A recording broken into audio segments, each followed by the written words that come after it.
Hello and good morning everybody. Welcome back to Little Ank Academy. Little Ank Academy के पिछली video में आपने Uttarakhand combined state engineering services के examination 2020 में आया हुआ जनरल इंग्लिश के पेपर को सॉल्व किया। हमने उसमें डिस्कशन किया था, एक्सप्लेन किया प्रॉपरली। हमने क्वेश्चन नंबर 1 से लेकर 20 तक देखा था। अब हम क्वेश्चन नंबर 21 से लेकर आगे के क्वेश्चन को सॉल्व करेंगे। एक चीज का ध्यान रखिएगा, मैं प्रॉपरली इसको सॉल्व करके आपको समझा रहा हूं ताकि आप प्रॉपरली इसको समझ जाएंगे और इसके बेसिस पे दूसरे क्वेश्चन पेपर को, दूसरे एग्जामिनेशन क्वेश्चन पेपर को आप सॉल्व कर सकते हैं। नंबर 1। नंबर 2 बात ये भी है कि जो क्वेश्चन पेपर ये सॉल्व मैं कर रहा हूँ ये आपके ग्रुप सी के एग्जामिनेशन में, सीजीएल के एग्जामिनेशन के लिए बहुत महत्वपूर्ण है, इसलिए प्रॉपरली फोकस होकर आप उनको देखिए। क्वेश्चन पेपर और बाकी जो क्वेश्चन का नेचर इसी पैटर्न में आएगा, आपको इसी पैटर्न में प्रिपरेशन करनी है। तो आज हम क्वेश्चन नंबर 21 से लेकर आगे के क्वेश्चन तक सॉल्व करते हैं। और एक चीज का ध्यान रखिए, चूंकि ये 100 क्वेश्चंस है और मैं टुकड़ों टुकड़ों में इसको एक्सप्लेन करके आपके बता रहा हूं ताकि आप इसको प्रॉपरली समझ जाएंगे। नेक्स्ट जो क्वेश्चन पेपर हम सॉल्व करेंगे उसको 1 गो में करेंगे। फर्स्ट के क्वेश्चन पेपर हम सॉल्व कर रहे हैं तो इसको हम टुकड़ों में सॉल्व कर रहे हैं। So be attentive. Okay, let's start with question number 21। Correct the following sentence. यहाँ पे सेंटेंस को क्रैक करना है। सेंटेंस दिया गया, my brother works for insurance company. Option है, my brother is working for insurance company. B option, my brother works for an insurance company. C option, my brother has worked for insurance company. D option, my brother will work for insurance company. Sentence को हमने इस तरह से बनाना है, इनके present indefinite tense में आना चाहिए। तो ये कंटिन्यूअस है, ए रॉन्ग, बी को अब हम देखते हैं, C my brother has worked, ये भी wrong, D my brother will work for insurance company, it's wrong. अब बी करेक्ट क्यों है? बी के साथ, बी में my brother works for an insurance company यहाँ पे सेंटेंस आया हुआ है। अब यहाँ पे इंश्योरेंस नाउन वावल साउंड से स्टार्ट होता है, वावल साउंड से स्टार्ट होता है। Vowel sound A E I O U होता है एंड बेसिकली यहाँ पर आर्टिकल एन का यूज किया गया है। आर्टिकल हमारे पास 3 है, द, ए और एन। अब एन कब यूज होता है? जब वावल साउंड कोई भी नाउन प्रोड्यूस करता है तब एन यूज किया जाए। वावल साउंड किसे करेंगे, इसके लिए हम अलग सा वीडियो बनाएंगे। Okay, so 22 question, crack the following sentence. The decision appears unjustly. अब इसको करेक्ट करना है। एक बात ध्यान रखिएगा कि अपीयर के बाद हमेशा एडजेक्टिव आता है, एडवर्ब नहीं आएगा। तो एडजेक्टिव क्या है पे है वो देखना पड़ेगा हमें। द डिसीजन अपीयर, ये रॉन्ग है क्योंकि डिसीजन सिंगल नंबर है तो अपीयर्स आना चाहिए, और अनजस्टली आया भी रॉन्ग है। B, the decision appears unjust, इसको अभी हम देखते हैं। सी है, the decision will appear unjustly, this is wrong. D, the decision unjustly, this is also wrong। अब यहाँ पे बी सेंटेंस करेक्ट क्यों? सेंटेंस ये करेक्ट इसलिए है क्योंकि ये डिसीजन के साथ यहाँ पे अपियर तो आया है लेकिन इसके साथ एस लगा, प्रेजेंट इंडेफिनिट टेंस है। तो डिसीजन अपियर्स, यहाँ पर अनजस्ट, अनजस्ट एडजेक्टिव है। ओके, एडजेक्टिव है तो यहाँ पे हमेशा अपियर के साथ एडजेक्टिव आएगा, एडवर्ब नहीं आएगा, जबकि अनजस्टली एडवर्ब है। Okay, next 23.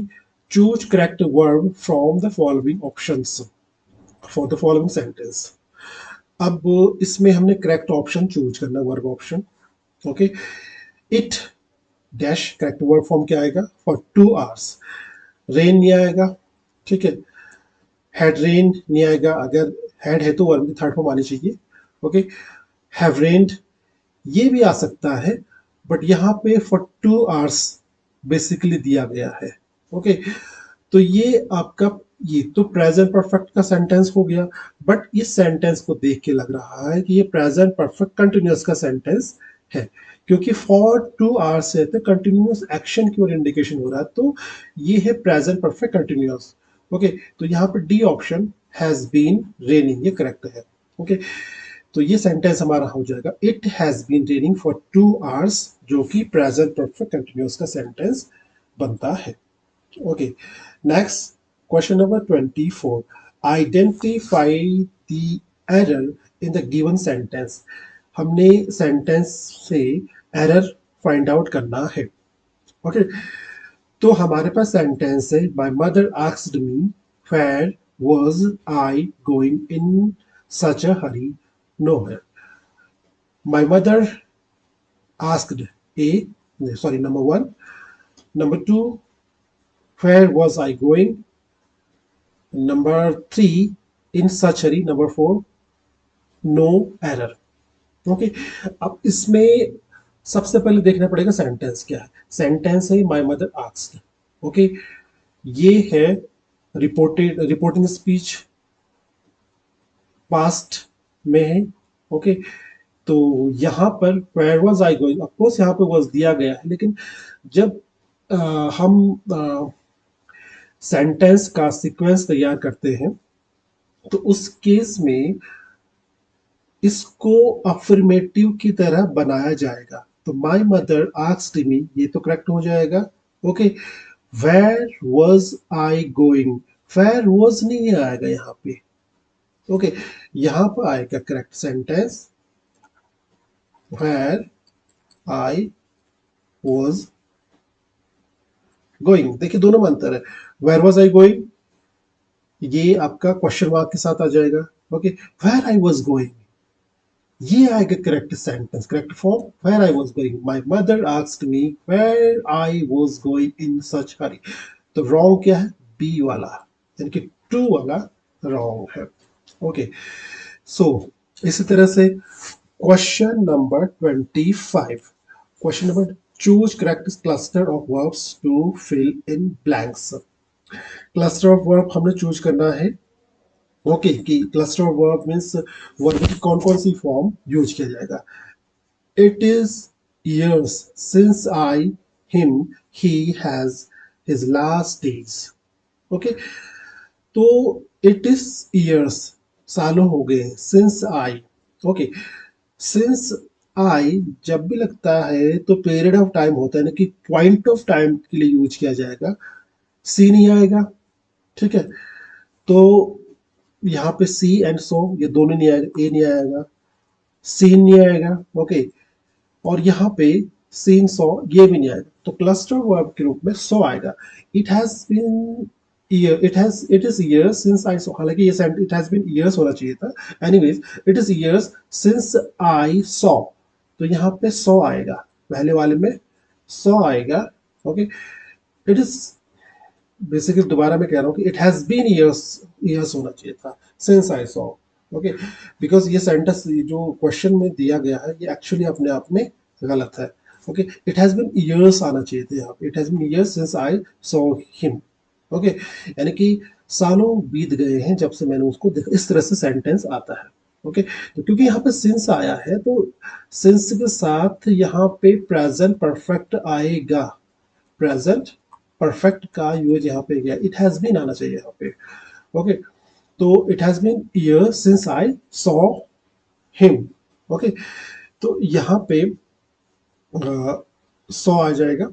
ओके, उसके बाद he has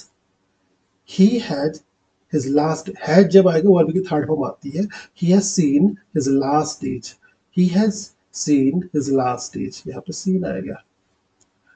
it has been years since I saw him, he has seen him last days।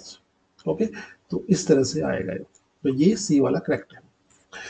इसी तरह से 26, choose correct verb to fill in the given blank.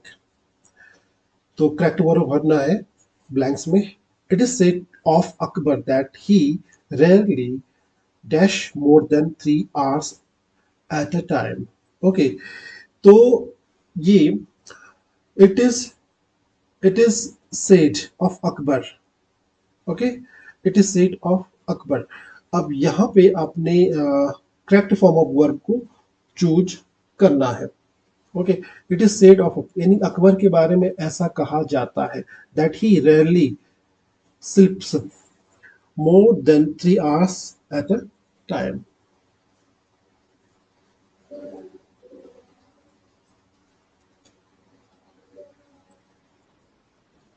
Okay, तो sentence हमारा देख लीजिए, ये है choose correct verb to fill in the given blank. अब हमारा बेसिकली सेंटेंस है, it is said of Akbar that he, it is said of Akbar, ये हमारा है प्रेजेंट इंडेफिनिट का पैसिव वॉइस। ओके, तो रिपोर्टिंग स्पीच प्रेजेंट में है, तो उस केस में यहाँ पे जो हमारा रिपोर्टेड स्पीच आएगा वो भी प्रेजेंट में ही आएगा। Okay, it is said of Akbar that he rarely स्लीप्स, तो यहाँ पे स्लीप्स आए प्रेजेंट इंडेफिनिट टेंस, ये मेरा वीडियो है उसमें देख लीजिएगा आप, more than 3 hours at a time. तो B option is correct one.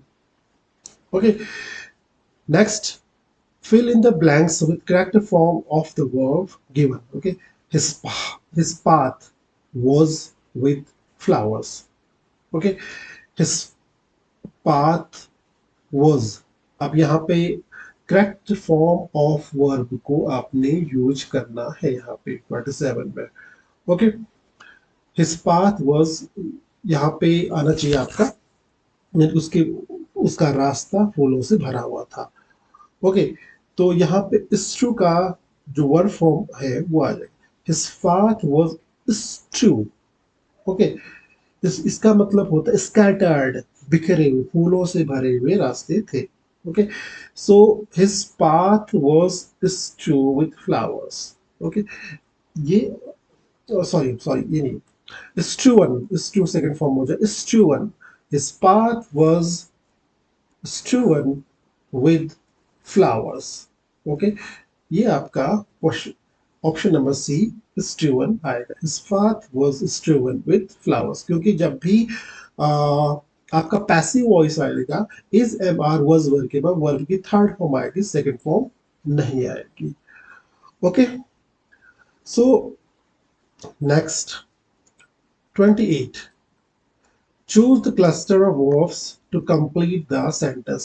Okay, again यहाँ पे क्लस्टर ऑफ वर्ब का यूज करना है सेंटेंस कंप्लीट करने के लिए हमारे पास। Okay, cluster of verb means verb की first form, second form, third form. Okay, जब भी आते हैं तो उस क्लस्टर ऑफ वर्ब का वर्ब होते हैं। अब यहाँ पे cuckoos dash nests they the nests of other birds, cuckoos. Okay, तो कुकूज क्या करते हैं, डजंट आएगा या फिर डोंट आएगा या आर नॉट आएगा, क्या आएगा इसमें। ओके, तो कुक्कूज अपने नेस्ट नहीं बनाते हैं। कुक्कूज प्लूरल नंबर है, प्रेजेंट इंडेफिनिट टेंस अगेन, ये मेरा वीडियो प्रेजेंट इंडेफिनिट टेंस का। Cuckoos don't build, okay, don't build nests, यानी कि कुक्कूज अपने नेस्ट नहीं बनाते। They use, they plural number, okay, plural number है तो वर्ब के फर्स्ट में यूज आएगा, they use the nest of other birds. Okay, right. 29, choose correct verb form to complete the sentence। Okay, again correct verb form है sentence complete करने के लिए। You should not argue with your father, you obey him. Okay, you should not argue with your father, that's okay। Okay, अब यहाँ पे you obey, यहाँ पे क्या आना चाहिए, will आना चाहिए, can आना चाहिए, would आना चाहिए या फिर should आना चाहिए। तो बेसिकली इसमें चाहिए का जो सेंस आएगा वो मॉडल वर्ब यहाँ पे यूज किया जाएगा। यू वुड में भी नहीं आता, विल में, कैन में भी नहीं आता, तो ये आता है शुड में, यू शुड ओबे हिम। ओके, तो यहाँ पे शुड आएगा, you should obey him। Okay, so now question number 30, question number 30, fill in the blank using a suitable verb। Okay, suitable verb use करना है, blank को आपने fill करना है। Okay, the firemen, all the people who were caught in a burning house। Okay, firemen ने क्या किया, protect किया आएगा, sheltered किया गया, rescue किया है, defend, प्रोटेक्ट तो नहीं करते हैं। ओके, करेक्ट फॉर्म क्या, शेल्टर भी नहीं करते फायरमैन। ओके, डिफेंड भी नहीं करते हैं, सोल्जर करते डिफेंड। ओके, ओके, तो रेस्क्यू यहाँ पे करेक्ट आएगा, the fireman rescued all the people who were caught in burning house. Okay, so C rescued that is saved. Okay, question number 31, change the following sentence from simple to complex. अब simple से complex sentence को बनाना है। Okay, simple से complex. Okay, question number 21, change the following sentence from simple to complex. Don't B borrower, don't be lander. Okay, तो ये simple sentence, don't be borrower, don't be lander. Okay, simple sentence है ये, हालांकि इसको comma नहीं लगाना चाहिए, आपको फुल स्टॉप आना चाहिए था, तब होता है। एनीवेज, सो सिंपल सेंटेंस क्या होता है जिसमें केवल एक वर्ब होती है, ठीक है। अब कॉम्प्लेक्स सेंटेंस में दो वर्ब्स होते हैं, सॉरी कंपाउंड बनाना है, कॉम्प्लेक्स में कंपाउंड बनाना है। कंपाउंड में दो वर्ब्स होते हैं, लेकिन दोनों ही जो हमारे क्लॉजेज होते हैं, दो वर्ब्स में दो वर्ब्स होंगे तो दो क्लॉजेज होंगे, दो क्लॉजेज अपने आप में डिपेंडेंट होते हैं, किसी पर दूसरे पर डिपेंड नहीं करते। जबकि कॉम्प्लेक्स में भी दो वर्ब्स होते हैं, लेकिन कॉम्प्लेक्स में एक जो हमारा प्रिंसिपल क्लॉज होता है उस पर सबऑर्डिनेट क्लॉज डिपेंडेंट होता है। तो यहाँ पे कंपाउंड सेंटेंस है तो दो अपने आप इंडिपेंडेंट क्लॉजेस बन जाएगा। इसके लिए मैं वीडियो बनाऊंगा ये क्या किसे कहते हैं। Okay, anyways, let not be a borrower, not a lender. Okay, let not be a borrower, not a lender. Okay, ये भी नहीं आएगा। ओके, यहाँ पे बी वाला अभी छोड़ देते हैं, सीधे सीधे हम देखते हैं don't be a borrower as well as a lender. ये सिंपल बन जाता है ये sentence. Because of borrower can not be a lender, ये भी अपने आप में सिंपल बन जाता है। ये भी सिंपल है, ये नहीं आएगा, ये भी नहीं आएगा। Don't let not be a borrower, not lander, ये भी अपने आप में सेंस कंप्लीट नहीं कर रहा है। ओके, क्योंकि इसमें भी हिडन में यहाँ पे लेट ही है। ओके, जो कि वर्ब की फॉर्म आ जाती है। अब देखते हैं B, neither be a borrower nor be a lander.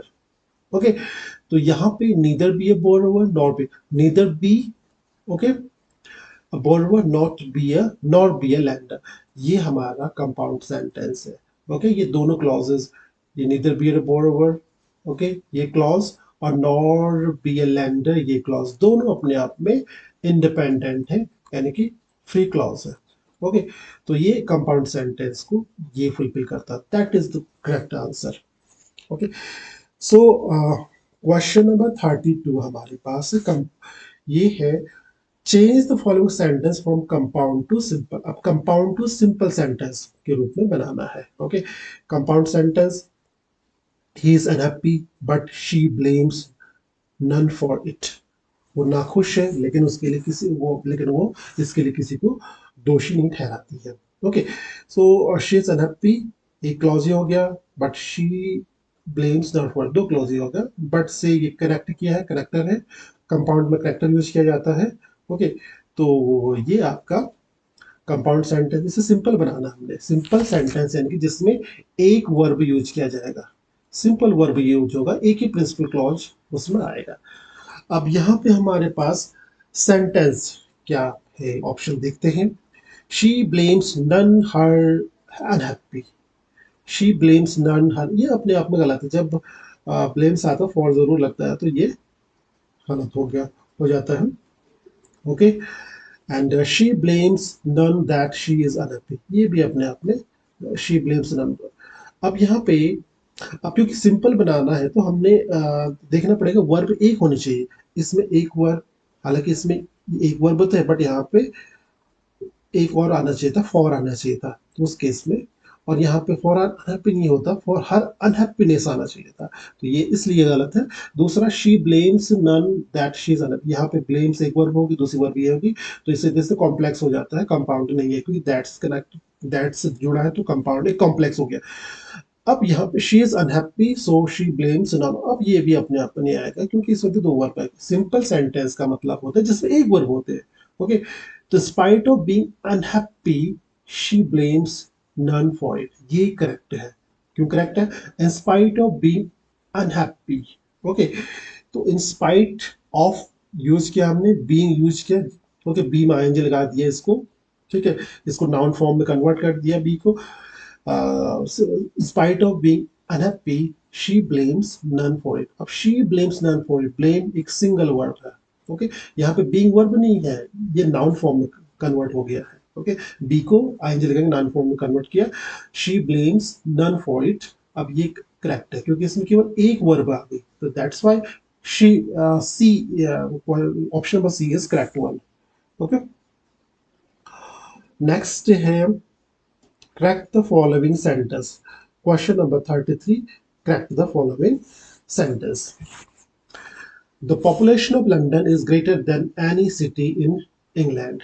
The population of London is greater than any city in England. Okay, तो लंदन की पॉपुलेशन इंग्लैंड की किसी और शहर से भी ज्यादा है, इस तरह से सेंस आना चाहिए। ओके, ये इनकरेक्ट है, तो करेक्ट क्या होगा? The population of London is great than, than से पहले ग्रेट नहीं आता, हालांकि कंपैरेटिव डिग्री में आएगा, तो कंपैरेटिव डिग्री नहीं है। ओके, ये सिंपल है ये। ओके, तो the population of London is come great, ये ऑप्शन गलत है। The population of London is greater then British city. Okay, अब यहाँ पे ब्रिटिश तो यूज हुआ ही नहीं है, तो ब्रिटिश यूज नहीं करना है, सेंस यही आएगा। ठीक है, इंग्लैंड है तो इंग्लैंड ही आना चाहिए। ओके, तो ये भी अपने आप में रॉन्ग है। अब नो चेंज, तो फिर ठीक है। अब यहाँ पे देखिए, the population of London is greater than any other city in England, it is correct. Okay, क्योंकि population London is greater than any city, any नहीं, इसके साथ अदर भी यूज किया जाता है, any other city in London. Okay, the population of London is greater than any other city in England. So C option is correct one. Now 34. Change the following sentence from superlative to positive degree. Superlative से positive degree के रूप में हमने sentence को बनाया, simple degree के रूप में हमने बनाया सुपरलेटिव डिग्री से। ओके, पॉजिटिव डिग्री जैसे good, comparative degree better, superlative degree best. Okay, so see, the sun is the biggest star. Sun is the biggest star. Okay, तो सन सबसे बड़ा स्टार है, तो अब क्या होएगा?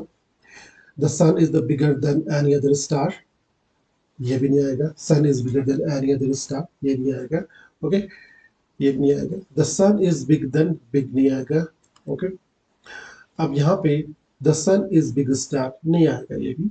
ओके, क्योंकि ये द बिगेस्ट स्टार है, तो हमको ये सेंस ये रखना पड़ेगा। एक्चुअली जब हम लोग कन्वर्ट करते हैं सुपरलेटिव से पॉजिटिव या पॉजिटिव से सुपरलेटिव में कन्वर्ट करते हैं, उस केस में सेंटेंस का सेंस सेम रहता है, सेंटेंस का सेंस चेंज नहीं होता, उसका सेंटेंस का भाव चेंज नहीं होगा, उसका फॉर्मेशन चेंज जरूर हो जाएगा। तो करेक्ट ये होता है नो अदर स्टार। ओके, जैसे वहां पे एनी अदर था, तो उसी तरह से यहाँ पे नो अदर आता है। No other star is so big as the sun. Okay, या फिर यहाँ पर जो no other star is as big as the sun, इस तरह से आएगा। ठीक है, तो ये option number C is correct. Okay, for question number 34।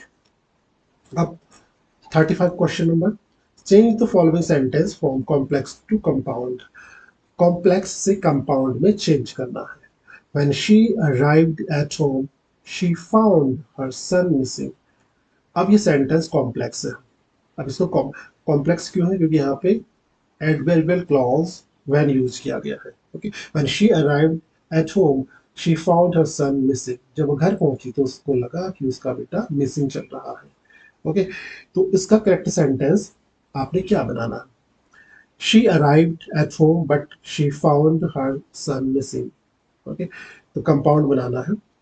Okay, she arrived at home, okay, but she found her son was missing, ये भी आएगा। ओके, यहाँ पे क्योंकि बट का सेंस नहीं आएगा, सेम सेंस आएगा, पॉजिटिव में आएगा, आई मीन बट वाला नहीं आएगा यहाँ पे। ठीक है, कॉन्ट्रास्ट में नहीं आएगा। As she arrived home she found her son missing. Okay, तो ये भी नहीं आएगा यहाँ पे। ओके, क्योंकि यहाँ पे कॉमा लगा है, तो एक प्रकार से ये कंपाउंड का सेंस फुलफिल नहीं कर, क्योंकि कनेक्ट नहीं है किसी से। एक चीज ध्यान रखना, कंपाउंड सेंटेंस में कनेक्टर्स यूज किए जाते हैं, यानी कि जिसको कंजंक्शन बोलते हैं। कंजंक्शंस यूज किए जाते हैं। ओके, जैसे एंड है, ओके, बट भी है, बिकॉज है, फॉर है, ये सब कंजंक्शन यूज किए जाते हैं। इसके लिए अलग सा मैं टॉपिक बना दूंगा। ओके, उसके बाद हमारे पास है एक, पहले ही देख सी से देखने पहले ये देखते, after arriving her home she found her son missing. तो ये भी नहीं आएगा, ये जब यूज करते हैं तो ये कॉम्प्लेक्स में चला जाएगा, दोबारा से कॉम्प्लेक्स हो जाता है ये। ठीक, अब यहाँ पे देखते, she arrived at home and found her son missing. अब ये करेक्ट है, क्योंकि ये क्लॉज और ये क्लॉज, यानी कि ये क्लॉज इसको बोलते हैं प्रिंसिपल क्लॉज, ये बोलते हैं आपका प्रिंसिपल क्लॉज को के समान, यानी कि इसको बोलते हैं फ्री क्लॉज। ये फ्री क्लॉज और प्रिंसिपल क्लॉज दोनों सेम है। ठीक है, तो इस ये एंड से जुड़ा है, तो ये आपका बन गया compound sentence. She arrived at home and found her son missing. Okay, इसमें सी ऑप्शन करेक्ट है। ओके, क्योंकि व्हेन का मतलब ही एंड है। Okay, so next 36, change the following sentence from affirmative to negative. Affirmative से नेगेटिव में change करना है अपना सेंटेंस, यानी कि अफर्मेटिव है, इसको नेगेटिव में चेंज। अब ध्यान रखिएगा, जब हम अफर्मेटिव से नेगेटिव में चेंज करेंगे तो उस केस में उसका सेंस चेंज ही नहीं होगा। ही इज एन ऑनेस्ट पर्सन, वही ऑनेस्ट है। तो जब हम इसको नेगेटिव में चेंज करेंगे तो उसका मतलब भी वो ही इज एन ऑनेस्ट ही आएगा। Okay, he is not an honest person, नहीं ये तो है नहीं। ओके, तो ये रॉन्ग हो गया। ओके, तो उसके बाद he is the most honest, पर ये सेंस नहीं आएगा। ही इज नॉट सो ऑनेस्ट, ये भी नहीं आएगा। अब यहाँ पे देखिए, ही is not dishonest person. Okay, अगर वो डिसऑनेस्ट नहीं है तो what is he is an honest person. तो ये सी वाला करेक्ट है। सी और ये जो ऑप्शन जो सेंटेंस है दोनों का सेंस सेम आता है। ओके, नाउ 37, 37 यहाँ पे change the following sentence from exclamatory to assertive sentence. Exclamatory से असर्टिव सेंटेंस यूज किया में चेंज करना है। ओके, अब यहाँ पे है sentence, what a pretty girl she is. What a pretty girl, वो क्या प्रेटी गर्ल है। ओके, ये है। अब यहाँ पे she is not a pretty girl, no ये नहीं आएगा। अब उसके बाकी और ऑप्शन होते हैं, she is okay, she is a pretty girl, not at all, ये भी नहीं। she is a pretty girl, okay, तो ये भी she is a pretty girl, ये तो ऑलरेडी है। what a pretty, what जब लगाते हैं तो उस केस में very आ जाता है। ओके, तो असर्टिव सेंटेंस यानी कि एक सिंपल सेंटेंस के रूप में उसे बनाना है, she is a very pretty girl, okay, she is a very pretty girl। तो यहाँ पे वेरी जो वर्ड है वो इंटेंसिटी ऐड करता है। What added, what adds intensity here, यहाँ पे व्हाट इंटेंसिटी ऐड करता है, तो इसलिए यहाँ पे वेरी यूज किया गया। She is a very pretty girl. Okay, now 38, complete the following sentence with the correct option. Correct option लगा के सेंटेंस को कंप्लीट करना है। Okay, the rod and spoil the child. Okay, तो using the rod, hit, broken या spare. Okay, ये एक प्रकार से प्रोवर्ब के रूप में आता है। तो यूजिंग नहीं आएगा, हिट, ओके, ब्रोकन ये नहीं आएगा। Spare the rod and spoil the child. Okay, तो डी करेक्ट आंसर है, spare the rod and spoil the child, ये प्रोवर्ब है। Okay, so now 39, transform the following sentence into simple sentence. अब sentence को simple sentence में change करना है। Sentence क्या है, he was so tired that he could not stand. अब सबसे पहले समझना पड़ेगा कौन सा सेंटेंस है, ये है complex sentence. This is a complex sentence. Okay, क्योंकि यहाँ पे दैट लगा है। ओके, ये प्रिंसिपल क्लॉज है, ये सुपरलेटिव क्लॉज है, दैट लगाएंगे तो तब ये सेंटेंस कंप्लीट होगा, अदरवाइज नहीं होता है। तो देखते हैं इसको सिंपल सेंटेंस में कन्वर्ट करते हैं। आइए इसका एनालाइज करते हैं। A, he was too tired that he stands. Okay, he was too tired that he stands, वो इतना थका है कि वो खड़ा हो सकता है। अब यहाँ पे कुड नॉट स्टैंड का मतलब है ना सिंपल में, he was very tired that he could not stand, okay, तो ये दोबारा कॉम्प्लेक्स में चला जाएगा, that यूज हुआ, okay, he could not stand because he was tired, ये आपका कंपाउंड में चला जाएगा जबकि हमें सिंपल में बनाना है, तो he was too tired to stand, तो ये आपका करेक्ट है, ठीक है। अब यहाँ पर वर्ब क्या है, only this one, this and this, okay, helping verb and main verb, okay, he was too tired, बाकी वर्ब नहीं है, तो सिंपल सेंटेंस में केवल एक वर्ब आनी चाहिए, तो एक से ज्यादा वर्ब नहीं है, सिंपली मैं आपको बता रहा हूँ, ओके। तो he was too tired to stand, इसका मतलब होता है, अगर एनालाइज करेंगे तो he was so tired that he could not stand, वो इतना थका था कि वह खड़ा नहीं हो सकता था, ओके। ओके, नेक्स्ट हमारे पास है सेंटेंस क्वेश्चन नंबर 40, पूरा उत्तर ले लेते हैं इसको, anyways, okay, transform the following sentence from active to passive, active से पैसिव में सेंटेंस को ट्रांसफॉर्म हमने करना है, ओके, एक्टिव से पैसिव में, Premchand wrote his novel, okay, Premchand wrote this novel, not this novel, Premchand ने यह नॉवल लिखा।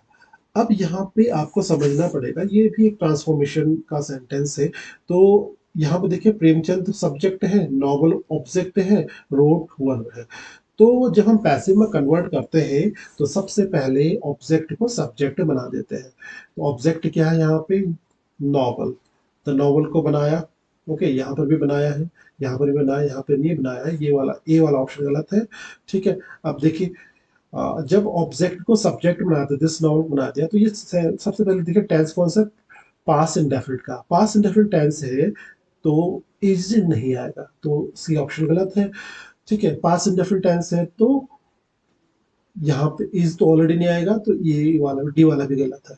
अब यहाँ पे देखिए पास इंडेफिनिट में वर्ज का प्रयोग किया जाता है, वर्ज वर्ड का यूज किया जाता है, ओके, तो दिस नॉवल ऑब्जेक्ट को सब्जेक्ट बना दिया, दिस नॉवल वॉज, वर्ब की सेकेंड फॉर्म होती है तो उसको थर्ड फॉर्म में कन्वर्ट करते हैं, नॉर्मली पैसिव वॉइस बनाते समय वर्ब की थर्ड फॉर्म ही यूज होती है, तो this novel was written by Premchand, okay, by agent लगा देते हैं, रिटन बाय प्रेमचंद, अब प्रेमचंद यहाँ पर ऑब्जेक्ट बन गए, पहले सब्जेक्ट थे, ओके, तो हिंदी में देखें तो यह नॉवल प्रेमचंद के द्वारा लिखा गया है, ठीक है, इस तरह से आता है। नेक्स्ट सेंटेंस 41, ये हमारे पास है, choose the correct meaning of the underlined idiom, तो यहाँ पे एडियम दिए गए हैं, इनका करेक्ट मीनिंग आपने बताना है, ओके, तो it will be voice on your path to let the bygone be bygone, okay, let the bygone be bygone, ये नॉर्मली एक एडियम आता है, उसको आपने बनाना है, ओके। सो ये क्या होगा, इसका मतलब रजिस्टर पास, पास्ट से मुकाबला करना, ये तो नहीं होगा, ठीक है। रिकलेक्ट द पास्ट, रिकलेक्ट या पास्ट को याद करना, रिवाइव द पास्ट, ये पास्ट में दोबारा जिंदा रहना, ये भी नहीं। ये होता है ignore the past, let the bygone be bygone, it means you should ignore the past, ignore the past, ये वाला करेक्ट आंसर है B, okay. Now 42, choose the correct meaning of the idiom, अब करेक्ट मीनिंग बताना है, gala day किसे बोलते हैं, okay, गाला day का मतलब क्या होता है, अ डे ऑफ सक्सेस होता है, या day of merry making and celebration होता है, या फिर एन इवेंचुअल डे होता है, या डे ऑफ सिग्निफिकेंट बैटल होता है, ओके, तो बेसिकली बैटल से मतलब नहीं है gala day, okay, day of success से मतलब भी नहीं है, इवेंचुअल एंड इवेंचुअल डे आखिरी दिन भी नहीं होता, इस होता है a day of merry making and celebration, यानी कि फेस्टिवल का दिन होता है, गाला का मतलब ही फेस्टिवल होता है, गाला मतलब फेस्टिवल, गाला मीन्स होता है फेस्टिवल, ओके, गाला का मतलब फेस्टिवल होता है, okay. Now 23, change the following from comparative to positive degree, comparative से पॉजिटिव डिग्री में आपने बनाना है, ओके। सो सेंटेंस है, अब कंपैरेटिव से पॉजिटिव में बनाया है, a donkey is not duller than he. Okay, a donkey is not duller than he. Okay, तो वो डंकी इज नॉट नहीं है डलर, ज्यादा डल देन ही, डंकी उससे ज्यादा डल नहीं है। ओके, तो यहाँ पे क्या आएगा सेंटेंस, ये देखना पड़ेगा आपने। A donkey is as dull as he is as dull as donkey, या फिर a donkey is dullest, ये भी नहीं क्योंकि पॉजिटिव में चेंज करना आपने। डंक यहाँ पे he is as duller as donkey, positive comparative हो गया ये दोबारा, ये भी नहीं आएगा। donkey is one of the dullest animal, superlative नहीं आएगा। ये है he is as dull as donkey, a donkey is not duller than he। okay, it means वो अभी डंकी के बराबर ही डल है, तो he is as dull as donkey, ये आपका करेक्ट ऑप्शन है। Now question number 44, question, choose the correct meaning of the verbal phrase. ठीक है, ये जो वर्बल फ्रेज दिए गए हैं इसका करेक्ट मीनिंग आपने निकालना है। ओके, अब यहाँ पे है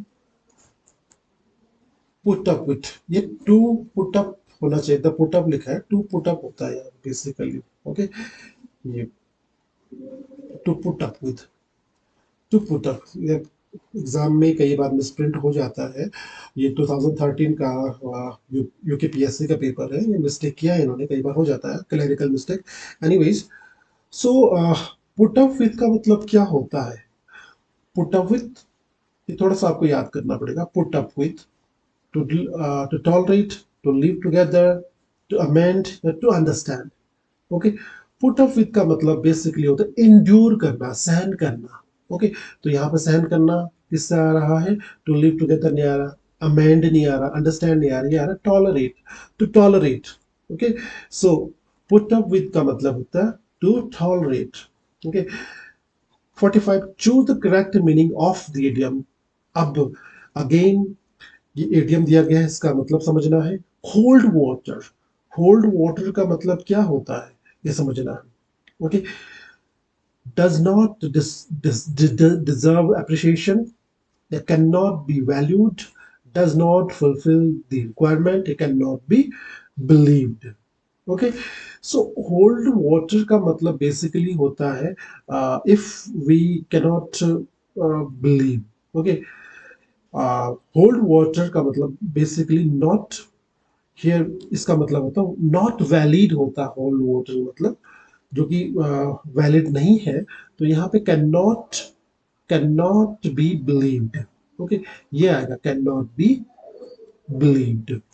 ओके, सो बाकी क्वेश्चन फिर कल करेंगे, आज के लिए काफी है। अगर आपको कोई डाउट हो तो आप मुझे कमेंट कर लीजिए, समझ में नहीं आ रहा है तो पूछ सकते हैं। Till then, have happy learning and bye bye.